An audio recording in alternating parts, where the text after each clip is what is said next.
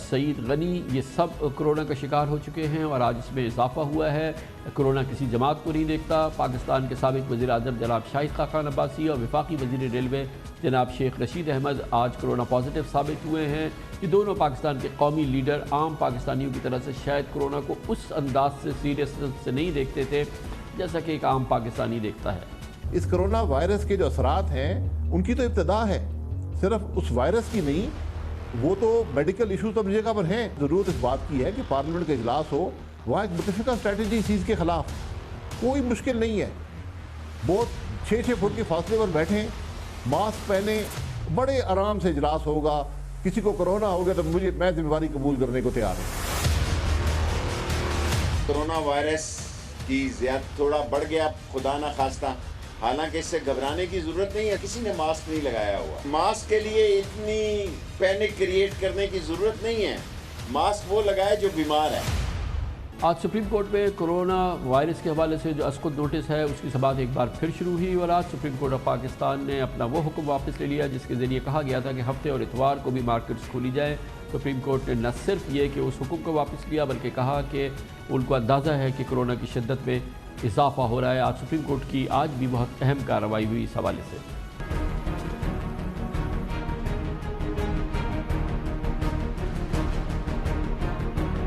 Chief justice Gulzar Ahmed نے آج corona اسقط notice case کی سماعت کے دوران متنبہ کیا کہ حکومت کرونا کے خاتمے کے لیے قانون سازی کے معاملے کو سنجیدگی سے دیکھے۔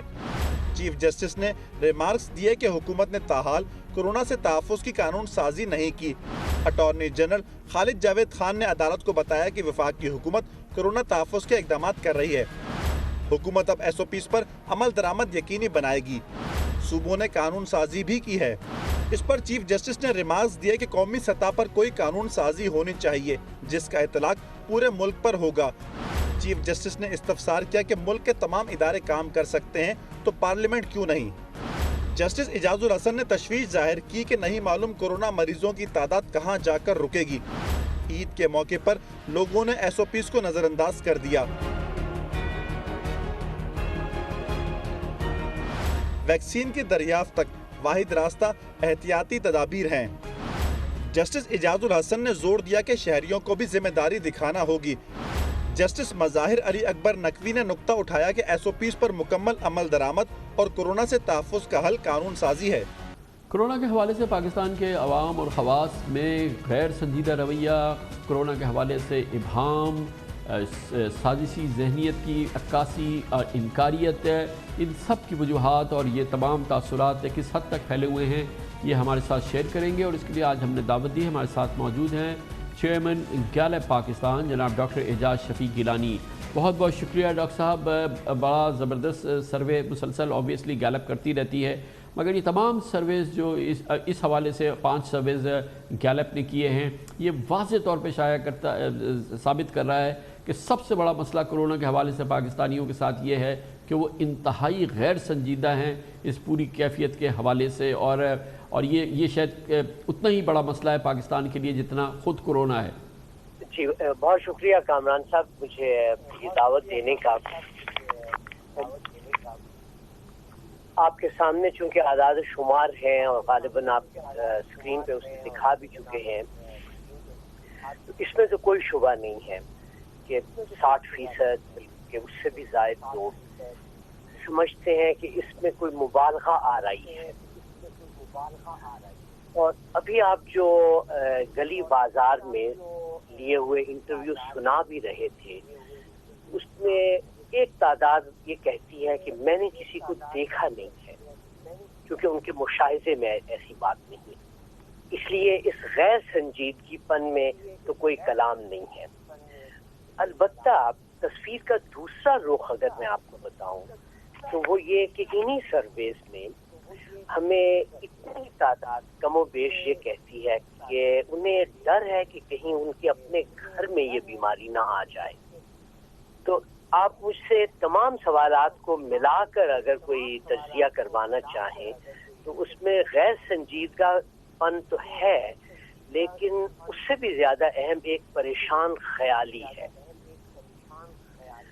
اور اس پریشان خیالی میں یہ تو ڈاکٹر صاحب اگر کہیں سے بھی اس حوالے سے پریشان خیالی ہے، میں تو اس کو ایک مثبت بات سمجھوں گا. کہیں تو کوئی پریشانی ہو، کہیں تو ذہن میں یہ ہو، تو اس کو فردر ہم جو ہے اس کو کیسے ہارنس کر سکتے ہیں کہ کورونا کے حوالے سے پریشانی تو اس کے جب پریشان ہوں گے تو پھر آپ تحفظ کریں گے نا کہ ہم اس پریشانی کو پھیلائیں.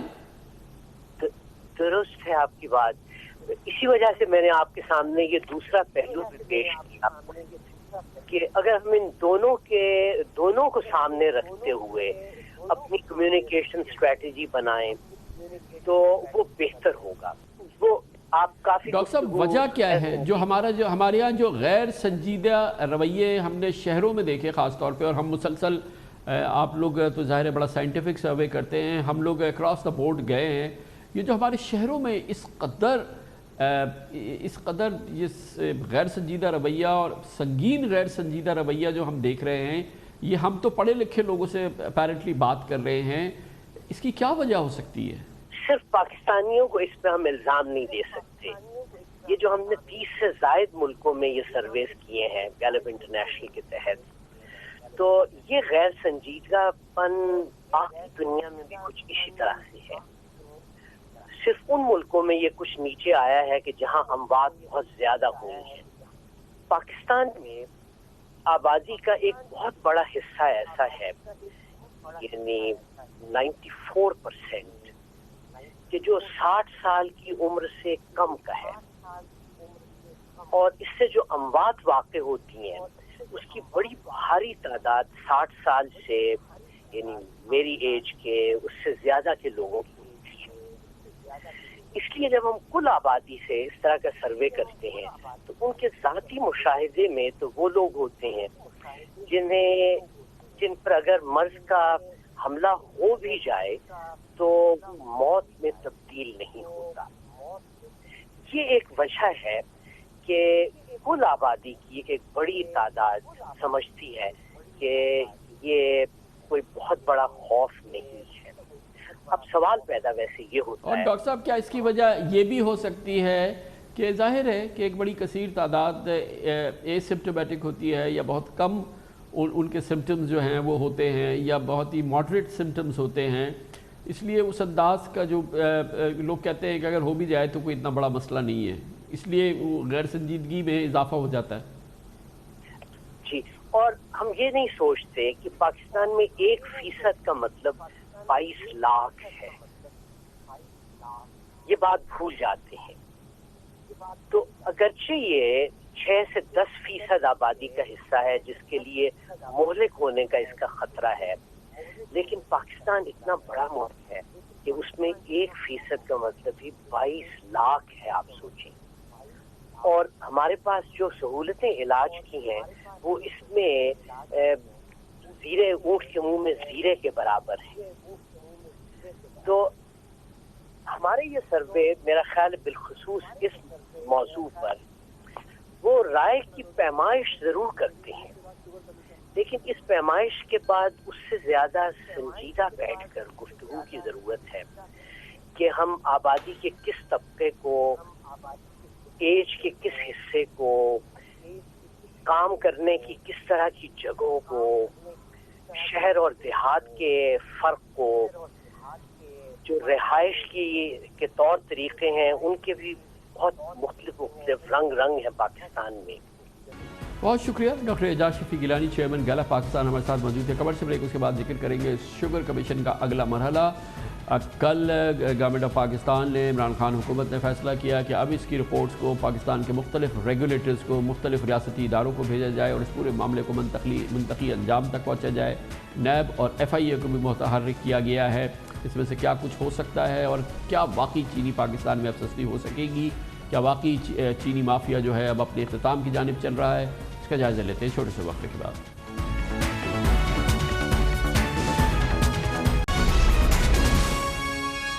وزیر اعظم عمران خان کا عزم بھی ہے اور ارادہ بھی. وہ چاہتے ہیں کہ پاکستان میں سیاسی خاندانوں کے پسندیدہ کاروبار یعنی چینی کے کاروبار کو اوور ہال کرے، اسے مافیا سے پاک کرے، لوگوں کو چینی سستی ملے اور یہ سسٹم صاف اور شفاف ہو جائے.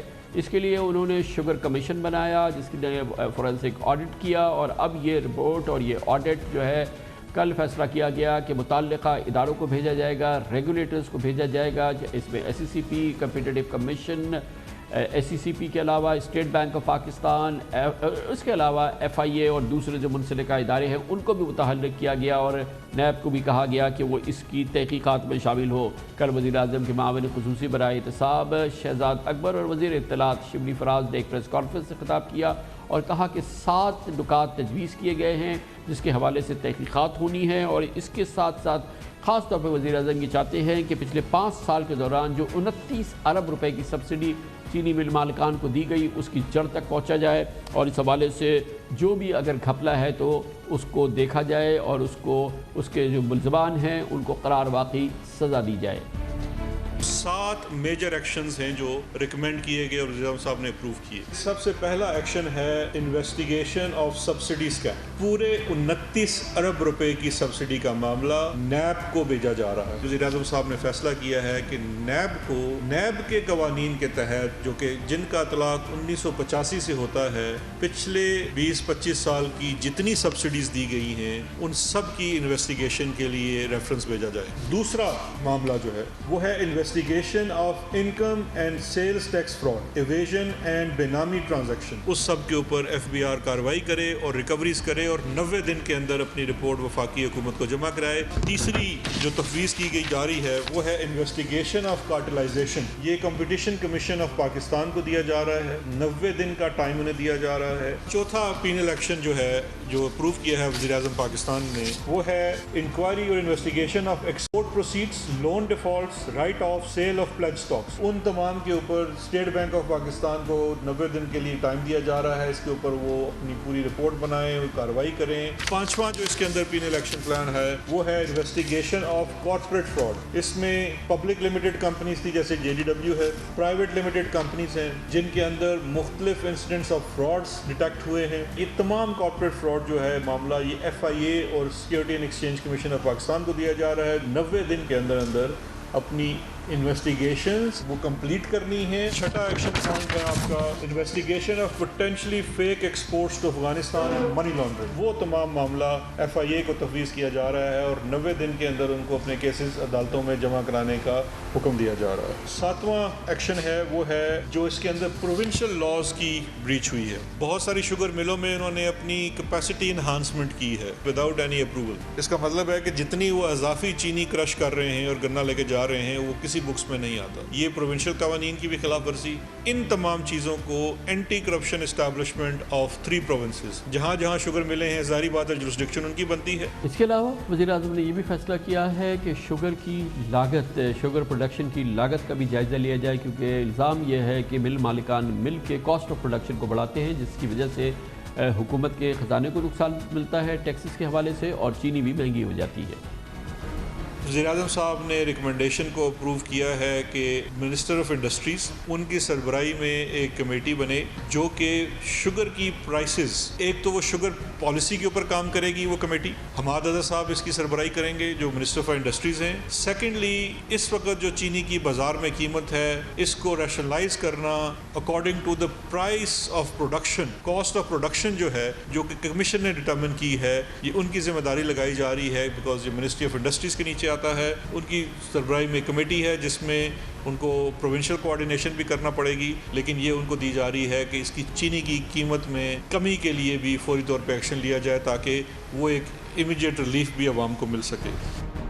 کیا واقعی یہ پورا تحقیقاتی عمل چینی کے کاروبار میں اصلاحات لائے گا، چینی کے کاروبار مافیا سے پاک ہوگا اور پھر چینی کے کاروبار میں جو بہتری آئے گی اس سے چینی کی قیمتیں کم ہوں گی یا نہیں؟ اس پوری صورتحال پہ بات کرنے کے لیے ہم نے دعوت دی۔ ہمارے ساتھ موجود ہیں securities exchange commission of Pakistan اور کمپیٹیٹو کمیشن آف پاکستان کے سابق چیئرمین جناب خالد مرزا۔ بہت بہت شکریہ خالد مرزا صاحب، آپ نے ہمیں جوائن کیا ہے۔ بہت ہی ایکسٹینسو انکوائریز آرڈر کی ہیں پرائم منسٹر نے اس شوگر بزنس کے حوالے سے، اور اس کی بیسس ظاہر ہے کہ وہ شوگر کمیشن رپورٹ ہے، پھر وہ فورینسک آڈٹ ہے جو کہ سب کے سامنے ہے، اور یقیناً یہ بات تو اس میں تو کوئی شک نہیں ہے کہ چینی کا کاروبار جو ہے اس کا ایک بڑا حصہ آف بکس ہوتا ہے، یعنی کہ اس کو پراپرلی ریکارڈ نہیں کیا جاتا، اور چینی کے مل مالکان اور چینی کی جو کمپنیز ہیں، جو یونٹس ہیں، ان کی نیم پلیٹ جو کیپیسٹی ہے اور جن کی ایکچوئل کیپیسٹی ہے اس میں کافی فرق ہوتا ہے.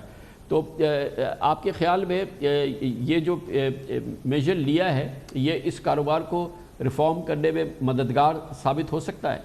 یہ تو دیکھنے والی بات ہے کامران صاحب. ویسے پہلے تو میں آپ کا شکریہ ادا کروں گا کہ آپ نے مجھے دعوت دی، مگر پہلی چیز تو میں یہ کہنا چاہوں گا کہ یہ جو رپورٹ بنی ہے جو آپ کے سامنے ہے، ہم سب کے سامنے ہے، جو میں نے پوری نہیں دیکھی ابھی، مگر لگ یہ رہا ہے کہ یہ رپورٹ کافی کمپریہنسو ہے. اس میں کافی سارے فیکٹس کافی ایکیومولیٹ کیے ہیں انہوں نے، اور بڑے مطلب جذبے کے ساتھ. اور اس میں یہ نہیں کہ انہوں نے پی ایس ایم اے کے اوپر رلائی کیا ہے، یہ اپنی انہوں نے کاسٹ آڈٹ ٹیمز گئی ہیں ان کی، جنہوں نے یہ فیکٹس سارے جمع کیے ہیں، پھر ان کو سفٹ کیا، ان کو انالائز کیا. تو سب یہ بات تو بہت اچھی ہے، کم از کم ہمارے سامنے حقائق تو آ گئے. مگر اس میں جو میں آپ کہنا چاہوں گا وہ یہ ہے کہ جو مجھے جو اس کی جو لگتا ہے، جو مجھے اس رپورٹ میں، کہ مارکیٹ کی سمجھ نہیں ہے جو دکھائی دے رہا ہے، نہ مجھے بزنس کی سمجھ بھی نہیں دکھائی دے رہی. تو یہ دو باتیں ہیں. بٹ یہ چلو کم از کم فیکٹس تو ہیں ہمارے سامنے. اور یہ جیسے خالد مرزا صاحب یہ پہلو آپ نے جو فرمایا، لیکن میں یہ جاننا چاہوں گا کہ اس میں اب کوئی شک نہیں ہے، یہ رپورٹ بھی اور انڈیپینڈنٹلی بھی اس میں کوئی شک نہیں ہے کہ چینی کا کاروبار جو ہے اس کا ایک بڑا حصہ آف بکس ہوتا ہے، یعنی کہ ایک حصہ کاروبار کا جو ہے وہ ریکارڈ کیا جاتا ہے اور ایک حصہ جو ہے کاروبار کا وہ ریکارڈ ہی نہیں کیا جاتا، اور جو ایک نیم پلیٹ کیپیسٹی ہوتی ہے اس سے زیادہ پروڈکشن کی جاتی ہے، اور جس کی وجہ سے ظاہر ہے کہ گنجائش بنتی ہے کہ آپ کے پاس جب آف بکس پیسے ہوتے ہیں تو پھر وہ منی لانڈرنگ ہوتی ہے، وہ جو ہے وہ آپ کی بلیک اکانومی کا حصہ یا گرے اکانومی کا حصہ بن جاتا ہے، اور پھر یقیناً پھر اس میں مینیپولیشنز بھی ہوتی ہیں جب جس چیز کی ریکارڈ نہ ہو. تو ضرورت تو ہے اس بات کی کہ ونس اینڈ فار آل اس کاروبار کو ریفارم کیا جائے. یہ صحیح کہہ رہے ہیں، ونس اینڈ فار آل باقی اور سیکٹرز کو بھی کرنا چاہیے نا. بات یہ ہے کہ یہ صرف چینی کے ساتھ جو خاص ہمارا لگاؤ ہے، تو مگر یہ جو نشاندہی ہوئی ہے اس رپورٹ میں بدعنوانیوں کی وغیرہ وغیرہ اور ہر لیول پہ، مگر یہ ساری چیزیں یہ ہماری معیشت میں پھیلی ہوئی ہیں، یہ صرف یہاں نہیں ہے چینی میں. لیکن میں آپ کو یہ واضح طور پہ بتانا چاہ رہا ہوں. اور دوسری بات میں آپ کو کرنا چاہ رہا ہوں کہ یہ صرف ہمارے ملک میں نہیں ہے، یہ تو ترقی یافتہ ملک ہے ان میں بھی یہ ہے، بلکہ میں یہ کہوں گا کہ وہاں یہ جو اس قسم کی چیزیں ہیں وہ بڑی سوفسٹیکیٹڈ لیول پہ ہے. جو ہمارا ہے یہ تو بالکل بچکانا ہے. یہ مطلب یہ اگر آپ نے فراڈ سیکھنا ہے اور اگر آپ نے اس قسم کی چیزیں سیکھنی ہے تو نیو یارک جائیں تو آپ کو پتہ لگے گا کہ کیسے کیا.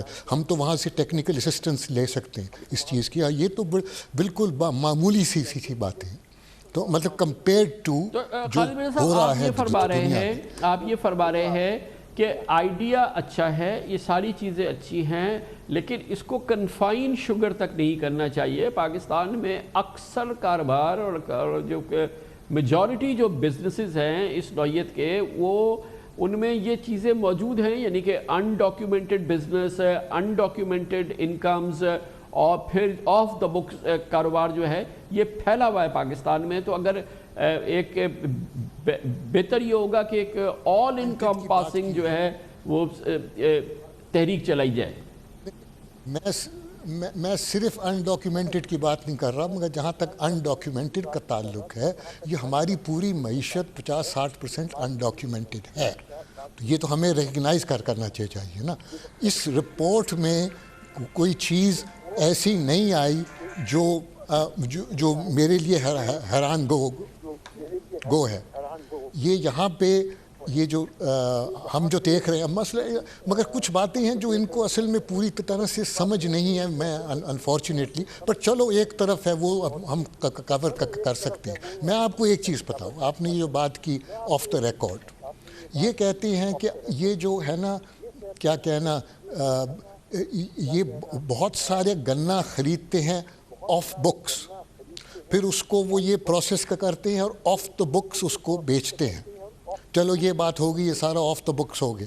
مگر ساتھ وہ کہتے ہیں کہ اس کا جو امپیکٹ ہے وہ کاسٹ پہ آتا ہے باقی پروڈکشن کی. یہ میری سمجھ کے بالا تر ہے تاکہ 90% کاسٹ تو گنے کا ہے. وہ اس لیے کہتے ہیں خالد مرزا صاحب میں آپ کو بتاتا ہوں، وہ اس لیے کہتے ہیں کہ کاسٹ آف پروڈکشن یہ کیلکولیٹ کرتے ہیں جو ان کی نیم پلیٹ کیپیسٹی ہوتی ہے، یعنی کہ جو ان کی آفیشیل کیپیسٹی ہوتی ہے اس پہ وہ کرتے ہیں اس کو کاسٹ آف پروڈکشن کو کیلکولیٹ، جبکہ وہ پروڈکشن اس سے کہیں زیادہ کر رہے ہوتے ہیں. اور ظاہر ہے کہ جب آپ پروڈکشن اس میں کہیں زیادہ کر رہے ہیں تو آپ کی ایکچوئل کیپیسٹی تو وہ بہت زیادہ ہوتی ہے، لیکن آپ انڈر کیپیسٹی میں اس کو جب چارج کر رہے ہوتے ہیں تو اس سے کاسٹ آف پروڈکشن آپ کی بڑھ جاتی ہے، اور اس طرح سے پھر آپ کو اس کا ٹیکسز میں بھی فائدہ ہوتا ہے اور پھر اس کے آپ کو دوسرے فائدے بھی ہوتے ہیں. اس طرح سے کاسٹ آف پروڈکشن کو مینوپولیٹ کیا جاتا ہے. مدمانہ طور پہ میں بتا رہا ہوں کہ محض اس کا کہ یہ گنا باہر سے خریدتے ہیں آؤٹ سائڈ دا بکس، اور پھر جو اس کے اوپر جو چینی پروڈیوس ہوتی ہے وہ آف دا بکس بیچی جاتی ہے، جو باقی آن دا بکس پروڈکشن ہے اس کے اوپر کاسٹ کا امپیکٹ نہیں ہوتا جتنا اس رپورٹ میں نشاندہی کی گئی ہے. میں یہ کہنے کی کوشش کر رہا ہوں. وہ آپ صحیح کہہ رہے ہیں، باقی باتیں جو آپ نے کی ہیں میں اس پہ ڈسپیوٹ نہیں کر رہا. تو یہ میں جو کہنے کی کوشش کر رہا ہوں یہاں پہ وہ یہ ہے کہ اگر ہم کیپٹلسٹ سسٹم کو چاہتے ہیں یا ٹھیک ہے تو پھر یہ جو کاسٹ پلس بیسس کے اوپر جو ساری رپورٹ میں اوپر سے لے کے پیچھے تک مجھے دکھائی دیتا ہے یہ کام نہیں کرتا. آپ نے جو دیکھنا ہے، دیکھیں نا کاسٹ جو ہے نا وہ ایک بزنس مین جو ہے جو ویوپاری ہے وہ دیکھتا ہے کاسٹ کو کہ میں بزنس میں رہوں کہ میں نہ رہوں. بہت بہت شکریہ جناب خالد مرزا ہمارے ساتھ موجود تھے، سابق chairman securities exchange commission of Pakistan, سابق chairman competitive commission of Pakistan. Commercial break اس کے بعد ذکر کریں گے. عمران خان حکومت کو کریڈٹ دینا چاہیے، میں تو سمجھتا ہوں کریڈٹ دینا چاہیے. اسٹیل مل پاکستان اسٹیل کے مسئلے کے حوالے سے ایک کوئی قدم تو اٹھایا اور فیصلہ یہ کیا گیا ہے کہ اب ان تمام ملازمین کو جو 5 سال سے ہاتھ پہ ہاتھ رکھ کے بیٹھے ہوئے ہیں، حکومت ان کو تنخواہیں ادا کر رہی ہے، مل بند ہے پچھلے 5 سال سے، اب اس معاملے کو ختم کیا جائے. گولڈن ہینڈ شیک آفر کر دیا گیا ہے ملازمین کو. حالانکہ پاکستان اسٹیل کی تباہی کی ذمہ داری پی ٹی آئی کے تو حکومت کے ذمہ نہیں آتی ہے، اور مگر اس کے پیچھے تمام حکومتیں شامل ہیں ماسوائے جنرل پرویز مشرف کی حکومت، جب پاکستان اسٹیل آخری بار منافع میں چل رہی تھی اور بہت ہی فعال ادارے کے طور پہ کام کر رہی تھی. اس کی بات کرتے ہیں چھوٹے سے وقفے کے طور پر.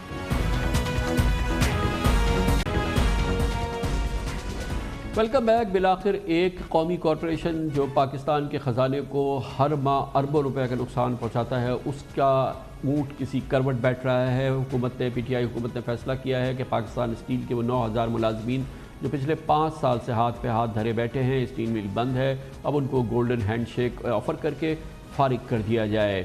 یقیناً یہ فیصلہ تو پاکستان پی ٹی آئی کی حکومت نے کیا ہے، لیکن پاکستان اسٹیل کی تباہی اور پاکستان اسٹیل آج جس کیفیت میں کھڑا ہے اس کی کوئی ذمہ داری پی ٹی آئی حکومت پر عائد نہیں ہوتی.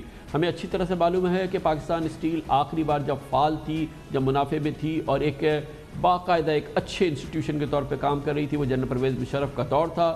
اس کے بعد سے سن 2008 سے 2013 تک جب پاکستان پیپلز پارٹی کی حکومت آئی تو پاکستان اسٹیل میں ہر ہفتے غضب کرپشن کی ایک کہانی جنم لیتی تھی. 2013 سے 2018 میں جب پاکستان مسلم لیگ نون کی حکومت آئی، ان کا وعدہ تھا کہ پاکستان اسٹیل کے مسئلے کا حل ڈھونڈا جائے گا، اس کی نجکاری کی جائے گی یا اس میں اصلاحات لائی جائیں گی، مگر بالآخر پاکستان اسٹیل اور دوسری قومی کارپوریشن کی طرح پاکستان مسلم لیگ نون کچھ نہیں کر سکی، اور بالآخر سن 2015 میں اس کو بند کر دیا گیا اور اس وقت سے لے کے اب تک یہ مل بند ہے.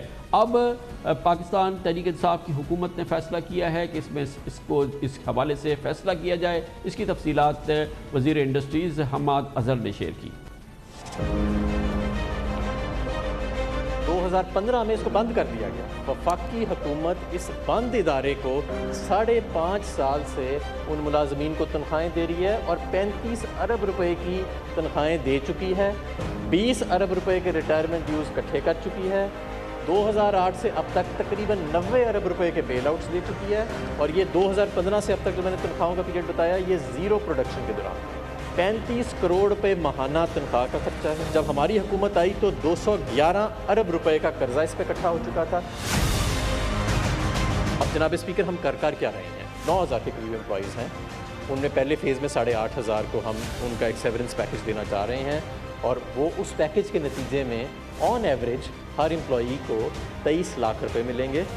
سن 2008 سے سن 2018 تک 10 سال کے دوران پاکستان اسٹیل مل تباہی کے دہانے پہ پہنچی، بلکہ تباہ ہو گئی۔ ان 10 سال میں اور یہ 2 سال جو پی ٹی آئی کی حکومت ہے، اس دوران پاکستان اسٹیل پر حکومت کے خزانے سے جو خرچہ ہوا ہے وہ اس کے علاوہ ہے، اور اسی دوران گو کہ پاکستان پیپلز پارٹی اور پاکستان مسلم لیگ نون کی حکومت اور وزرائے اعظم مسلسل کہتے رہے کہ وہ قومی کارپوریشن کو، پاکستان اسٹیل کو ایک نئی آب و تاب کے ساتھ بحال کریں گے۔ اسی دوران پاکستان اسٹیل کے لیے پاکستان پیپلز پارٹی نے 42 ارب روپے اور پاکستان مسلم لیگ نون کی حکومت نے 18 ارب روپے کی سبسڈی دی۔ 10 سال کے دوران 60 ارب روپے تو حکومت کے خزانے سے اس پر خرچ کیے گئے، اور وہ وعدے جو جناب نواز شریف اور پاکستان پیپلز پارٹی کے وزیر اعظم سید یوسف رضا گیلانی نے کیے تھے، وہ ہوا میں کہیں گم ہو گئے۔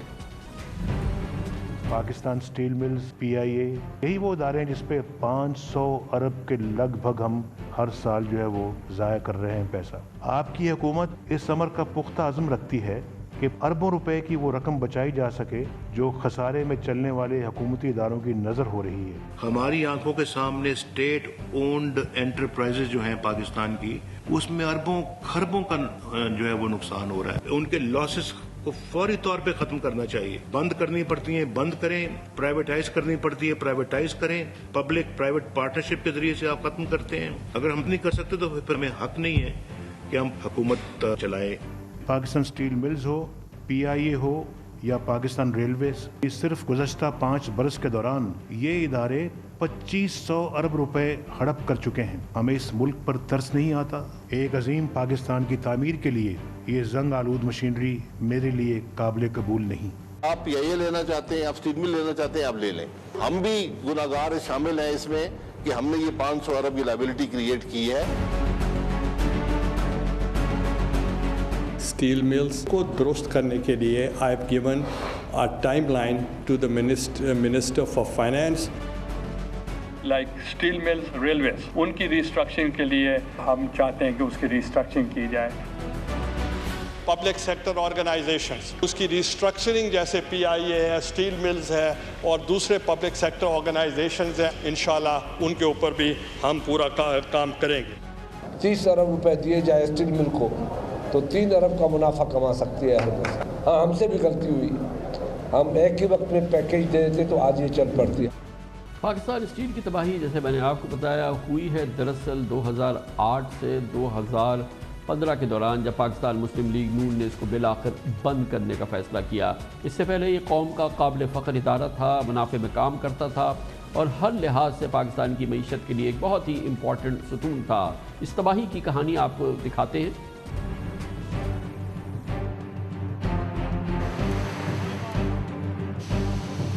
پاکستان اسٹیل ملز ملک کا سب سے بڑا مربوط لوہے اور اسٹیل کی پیداوار کا پلانٹ ہے۔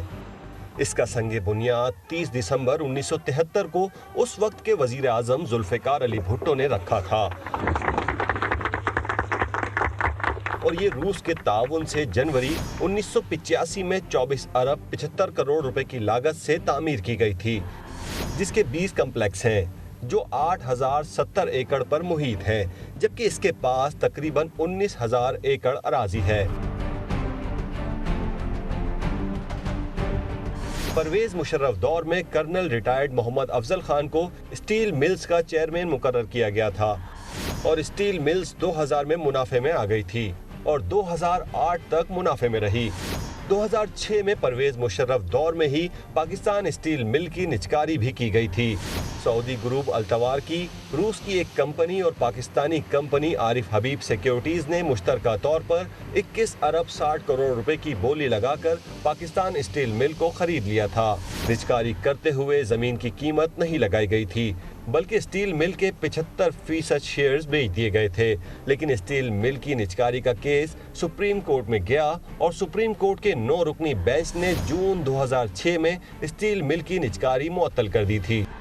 پیپلز پارٹی کی حکومت بننے سے پہلے 2008 تک یہی اسٹیل مل سالانہ 2 ارب منافع کما رہی تھی اور اس کے بینک اکاؤنٹس میں تقریباً 9 ارب روپے تھے، لیکن اس کے بعد خسارے، نقصانات اور قرضوں کا ایک طوفان آیا جو اسٹیل مل کی مالی مضبوطی کو بہا لے گیا۔